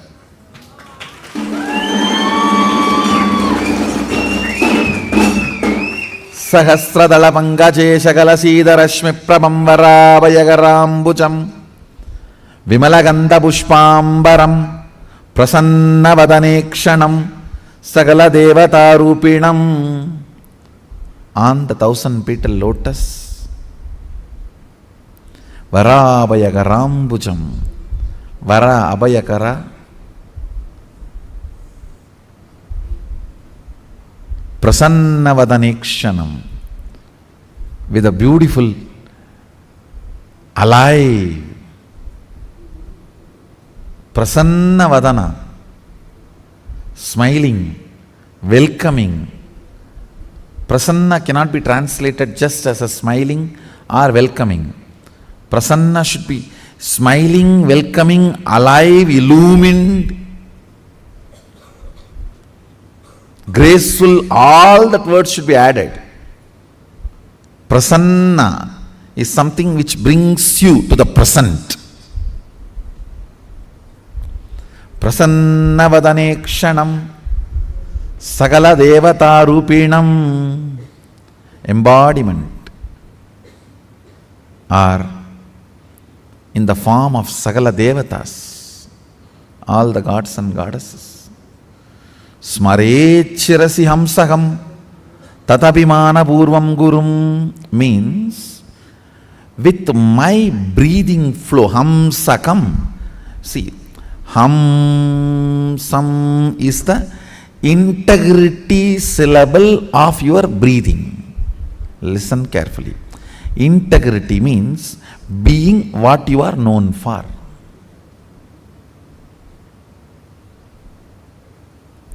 If a lion is known for something and it does that same, it is integrated to being a lion. An elephant is known for something and it is doing the same thing, it is integrated to being an elephant. If suddenly elephant starts eating the flesh, what will happen? He is not known for it. If he does for what he is known, he is integrated to it. So, the integrity syllable of your breathing is hum sam. Hum sam. This hum sam is the ajapa japa mantra, unchanted mantra which gets chanted continuously by the integrity of your breathing. When your breathing gets into your system and comes out, the natural sound it makes is called hamsa. Hum sam. Understand? Where this hum sound takes a turn of some sound is Sahasrara. That is where Guru is sitting. That is why it is called hum. Please listen carefully. That is why he is addressed as Hamsakam. Where the hum turns into sam, his agam resides there. That is his house.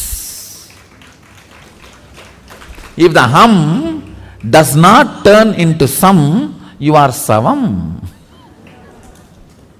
Understand? If the hum, listen carefully. If the hum is 100 unit and sam is less than 100, 99, you are just aham. If the hum is 100 and sam is 100, you are hamsa. Jiva, individual soul, who had Pratyagatma Chaitanya Jagrata. If the hum is 100 and sam is 101, you are Paramahamsa.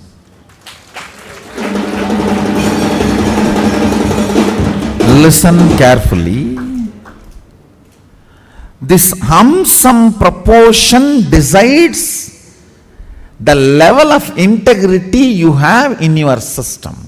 This hum-sam, that decides how many dimensions in your brain are open and available, accessible to you. Listen very carefully.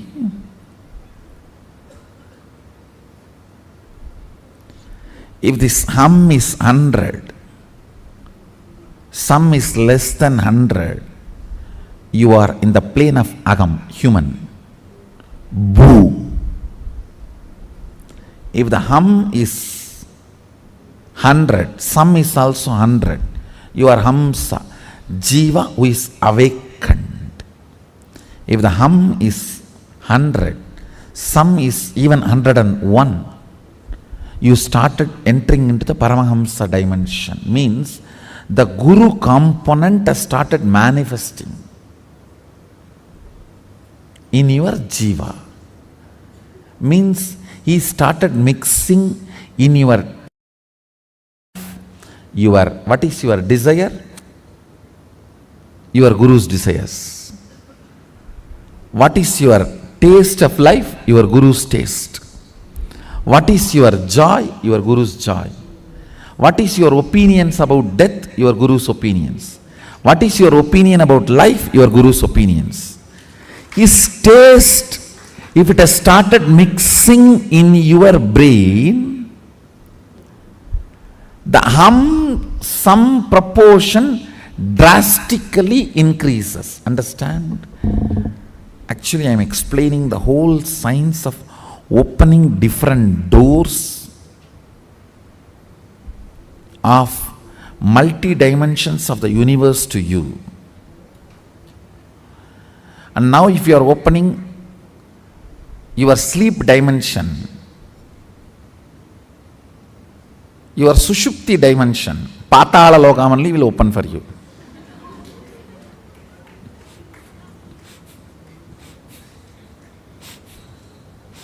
So please,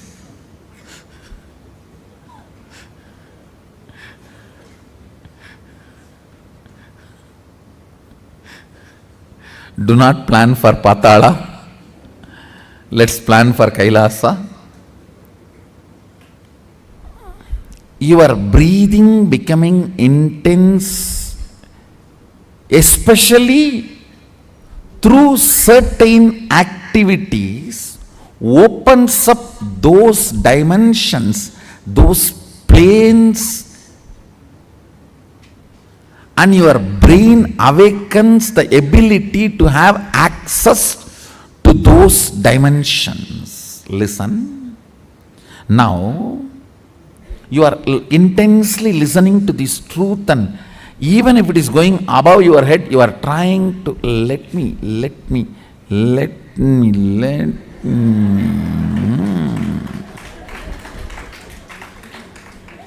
Then your breathing actually gets into certain subtle flow, which is intense. Subtle don't think means shallow. No. In subtle breathing also it gets intense. During the puja, that subtle intensity happens. During the kirtan, raw intensity. During the yoga, a programmed intensity. Understand? Regulated intensity is yoga. Raw intensity is karana, kirtan.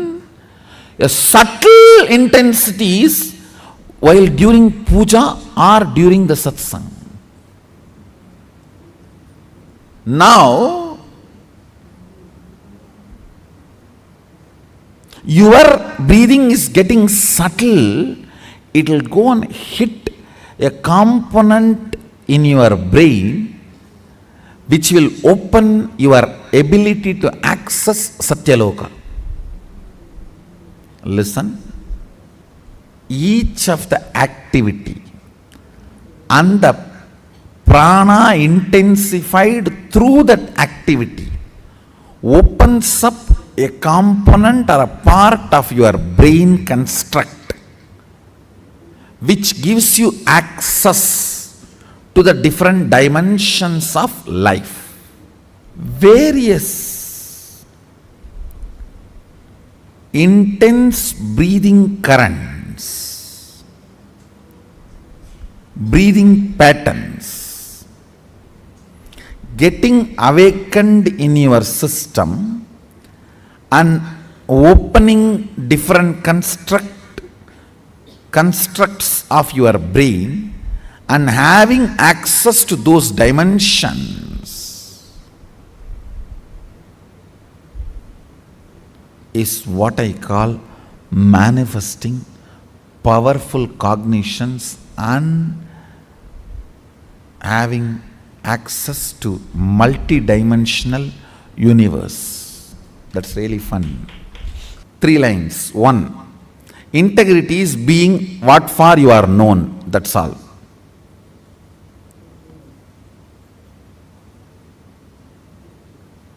Second, various methods of making your breathing intense opens up different components and parts of your constructs of your brain, gives access to different dimensions of universe. Third, very carefully listen very carefully. Neither my form nor my words can be equivalent to my breathing space.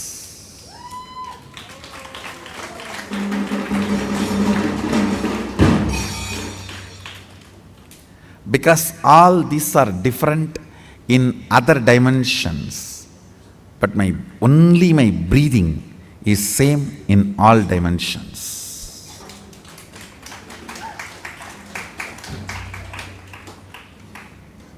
The air inhaled goes to Kailasa and gets exhaled.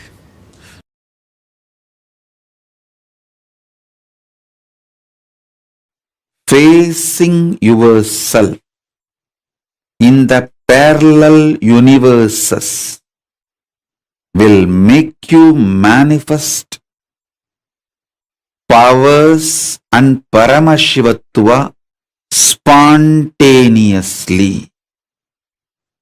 Listen. Facing yourself in the parallel universes will make you manifest powers spontaneously. Let me repeat. Facing yourself in the parallel universes makes you manifest powers and Paramashivatva spontaneously. So listen.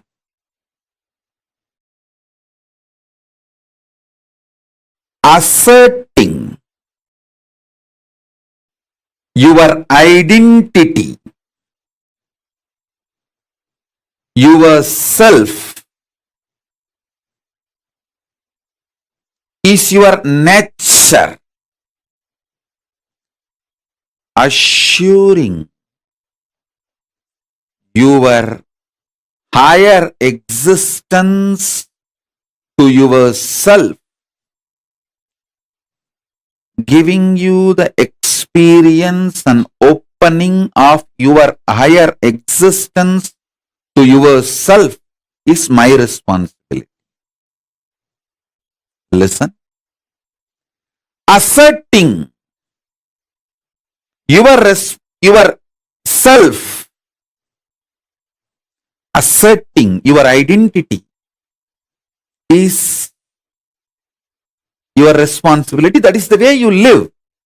Wherever you go, you assert your identity.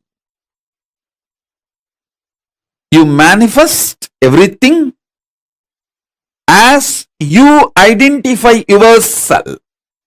It's from that point, that unit with which you measure everything. The unit of your life is your identification about you. How you perceive you is the unit with which you measure whole universe. If you identify yourself as a joyful person, you measure the whole universe with that unit. If you identify yourself as a rich person, you measure the whole universe with that unit. If you identify yourself as a poor person, you measure the whole universe with that unit. How you assert yourself is the unit with which you measure universe. That's the way you live. That is your responsibility. That is your existence. The first powerful cognition, understanding, satya, you need to grasp is, even now, you have a simultaneous existence in waking state and dream state. That is why very casually, spontaneously, you can slip into dream state and come to waking state without any effort. Sometimes when the brain fog is too much, you start feeling that there is no gap between the dream state and waking state. I can see when people stare into my screen, I tell them, I am in front of you in waking state. Please don't mistake, I am appearing in your dream state. Even now, You spontaneously, simultaneously exist in waking state and dream state. That is why anything you do impacts your dream self. Anything you do in your dream impacts your waking self. If you had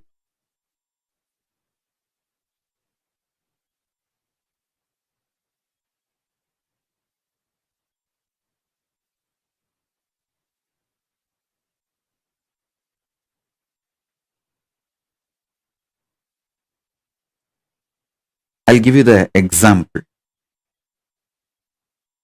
If you did not eat for 2-3 days, controlling yourself, hunger, or you did not get food, you will feast in the dream.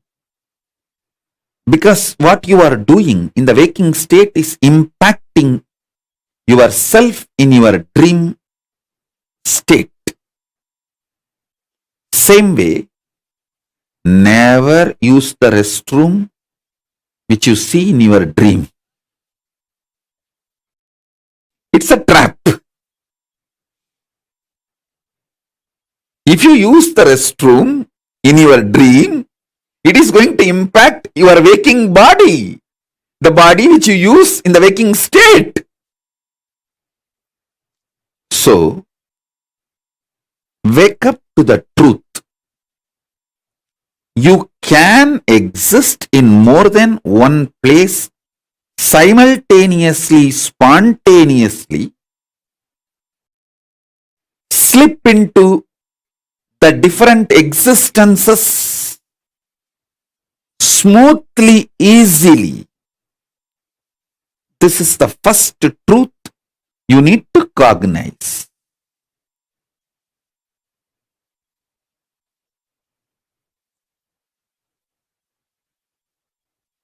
If you use the restroom in the if you use the restroom in the deep sleep, if you use the restroom in the dream state,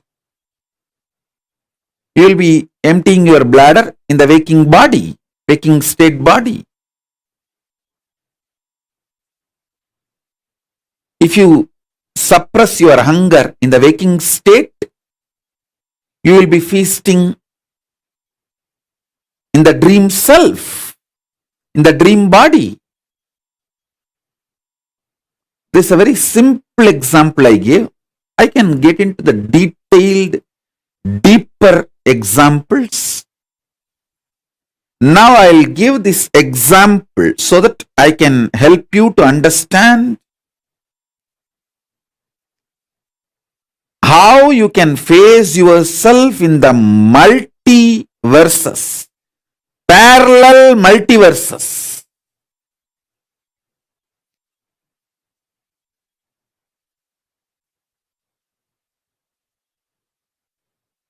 So for now, internalize this cognition. You exist in your waking state and dream state simultaneously and spontaneously. That is why without any difficulty, you can just slip into that state, that body, that self, and come back to this state, this body, this self. Your biochemistry is naturally prepared for you to slip into these different states and different cells and experience different existence, different universes. In waking state, the universe you experience is different, and the dream state, the universe you experience is different.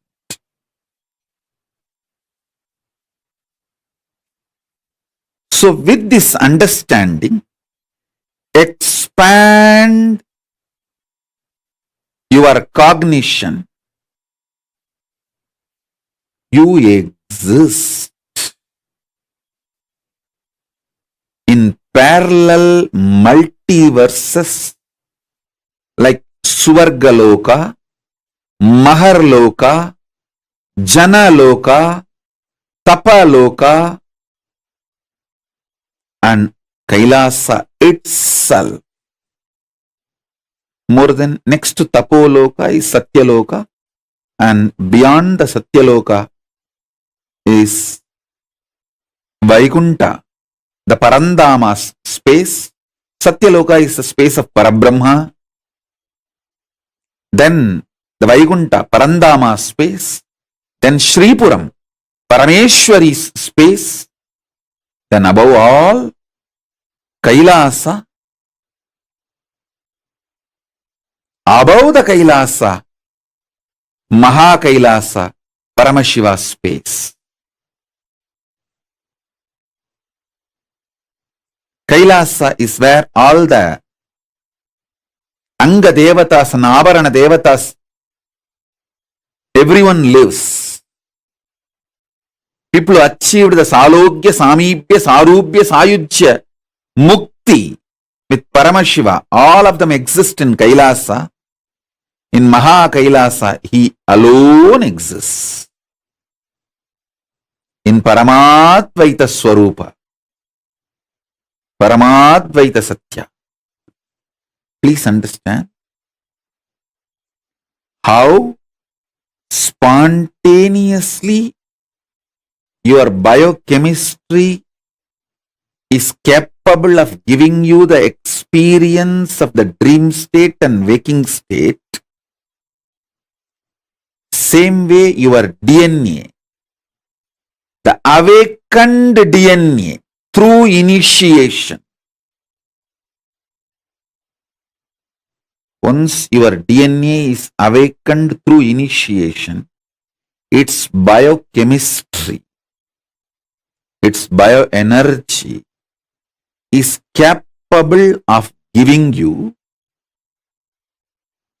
spontaneous, simultaneous experience of yourself in higher lokas.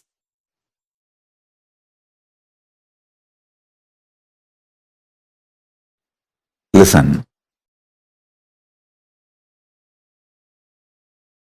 This idea of time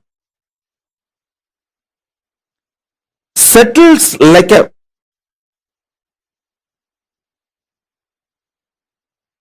thick plastic layer on your brain, controls your fundamental cognitive efficiency of life. Listen to this truth deeply. The idea of time.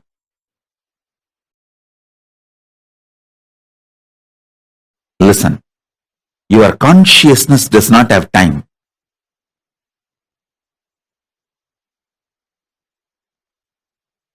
But the social idea of time settles on your brain like a thick plastic layer,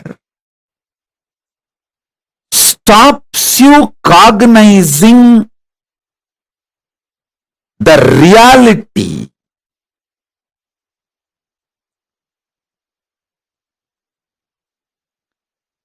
your cognitive efficiency is severely damaged.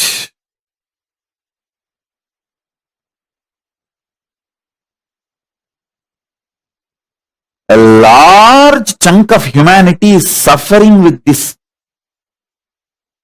brain damage. That is the reason this idea of one life, this idea of you will exist only something like a 70 to 100 years and finish enjoying everything within that 70 to 100 years, one life, let us freak out. All these stupid ideas, this idea of time is like a plastic put on your brain, which literally suffocates your cognitive efficiency, freedom to hold the vision, a larger vision. I tell you,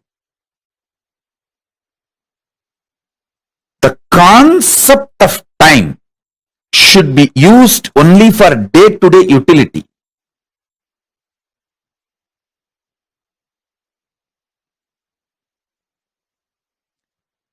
Don't allow the time idea to get into your brain like a thick layer of plastic and suffocate your cognitive efficiency. Only the suffocation settled on your brain as the thick plastic layer due to the concept of time makes you feel discontinuity about life. Life is absolute joyous continuity. When you put the idea of time like a thick plastic on your brain and suffocate yourself, your ability, your cognitive efficiency is drastically reduced and damaged. That is the real reason why you beat yourself so much. Again and again and again. Listen. See, if you understand Paramashiva's own consciousness is the recipe of your life. First thing will happen to you is you will wake up to the truth. 99% of your problems are happening in your brain, not in reality. You are beating yourself, destroying your health, wealth, life, everything, all your insecurity, fake life, everything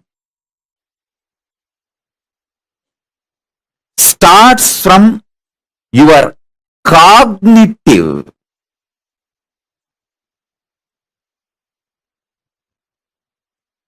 efficiency, your inability to cognize the reality. Always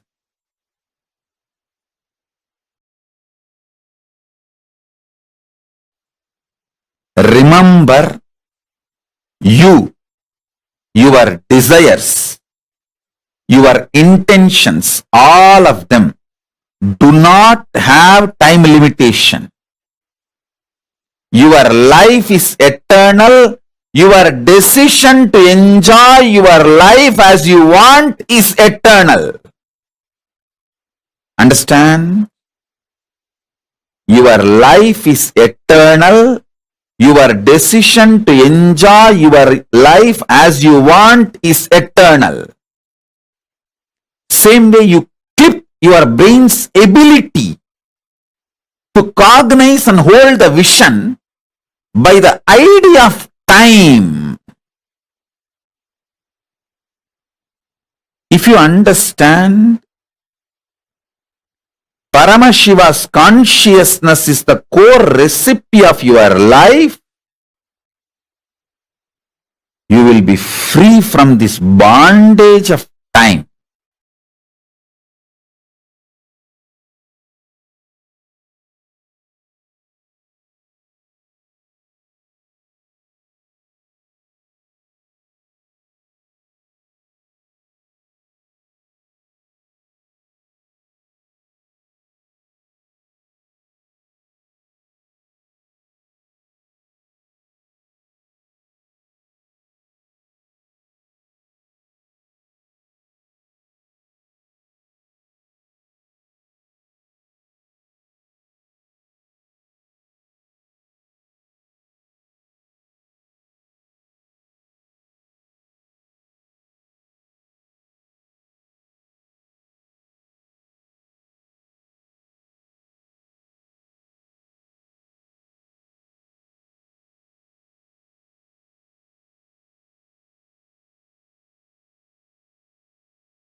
the possibility to access the different dimensions of the cosmos, of the universe, is what happens when you awaken your brain waves.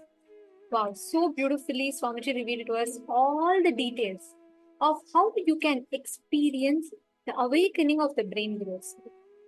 Today's darshan, the darshan of Mahasadashiva, is very, very special because today, in the darshan, Swamiji is literally going to be awakening all of us to our peak possibility. Can I request all the participants to come on camera? Ma Orietta, Ma Jyoti, Ma Terry Rattray, Ma Bassi Nuvaldas, Ma Sharmeen, Ma Bovati, Ma Irene, Ma Istak, Ma Patricia. Can I request all of you to come on camera? All the participants, please come on the camera. Very, very shortly, we're all going to be entering into the darshans. And today's darshan is going to be a very, very powerful initiation where Swamiji is going to be awakening the subtle brain groups. See, today we've learned too many important powerful cognitions, right? From understanding about what are the potential and possibilities that your brain has, how to increase your conscious elasticity, to understanding about the different aspects what happens when you awaken your brain group. And we all also learned about how Swamiji has the whole process of how Diksha awakens the brain grooves in us.